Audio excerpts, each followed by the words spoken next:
ఆంధ్రప్రదేశ్లో జూన్ 18న జరగనున్న రాజ్యసభ ఎన్నికలకు టీడీపీ తన ముగ్గురు అభ్యర్థులను అధికారికంగా ప్రకటించింది. సీఎం టీడీపీ అధినేత ఎన్ చంద్రబాబు నాయుడు విడుదల చేసిన జాబితాలో సానా సతీష్, భాష్యం రామకృష్ణ, చింతకాయల విజయ్ పేర్లు ఉన్నాయి. మొదటిగా ప్రస్తుతం రాజ్యసభ సభ్యుడిగా ఉన్న సానా సతీష్కు మరోసారి అవకాశం కల్పించారు. సామాజిక సమీకరణాలు, పార్టీ పట్ల ఆయన కొనసాగించే అనుబంధాన్ని దృష్టిలో పెట్టుకుని చంద్రబాబు ఈ నిర్ణయం తీసుకున్నట్లు తెలుస్తోంది. ఇక గుంటూరుకు చెందిన ప్రముఖ విద్యావేత్త, భాష్యం ఎడ్యుకేషనల్ ఇన్స్టిట్యూషన్స్ వ్యవస్థాపకుడు భాష్యం రామకృష్ణకు తొలిసారి రాజ్యసభ అవకాశం దక్కింది. గత ఎన్నికల సమయంలో కూడా ఆయన పేరు వినిపించినప్పటికీ టికెట్ దక్కలేదు. అయితే పార్టీకి చేసిన సేవలను గుర్తించి ఈసారి పెద్దల సభకు పంపించాలని టీడీపీ నిర్ణయించింది.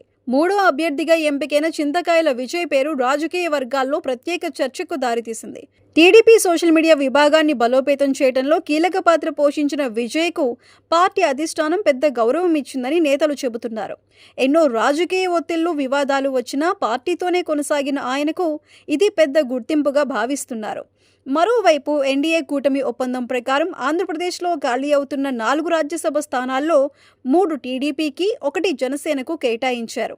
జనసేన తరపున లింగంనేని రమేష్ను అభ్యర్థిగా ప్రకటించారు. ఈ ఎంపికలతో పార్టీ లోపల నెలకొన్న పోటీకి తెరపడినప్పటికీ టికెట్ ఆశించి భంగపడ్డ పలువురు సీనియర్ నేతలను పార్టీ పెద్దలు బుజ్జగించినట్లు సమాచారం. భవిష్యత్తులో తగిన ప్రాధాన్యం కల్పిస్తామని హామీ ఇచ్చినట్లు రాజకీయ వర్గాలు చెబుతున్నాయి. రాజ్యసభకు వెళ్లే ఈ ముగ్గురు నేతలు టీడీపీ తరపున ఢిల్లీలో పార్టీ స్వరాన్ని ఎంత బలంగా వినిపిస్తారన్నది ఇప్పుడు ఆసక్తికరంగా మారింది.